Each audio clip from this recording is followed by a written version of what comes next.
Magdidilim na pala. Ayan, ito na yung aking taniman.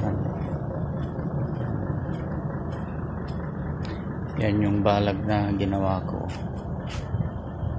Ayan. Ayan. Tapos ito yung sitaw ko. Marami nang tumubong doon. Tumubo na siya, sitaw. Yung iba hindi pa tumubo.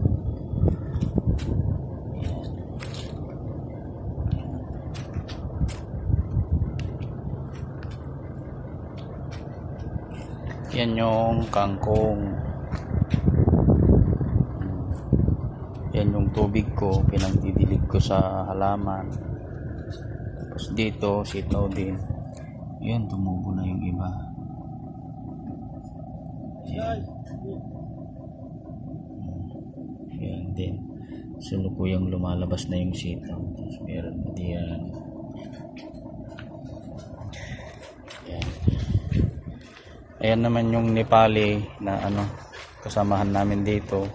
Galing dun sa dun nagja-jogging. Ito yung buto ko na pinirepair ko na para sa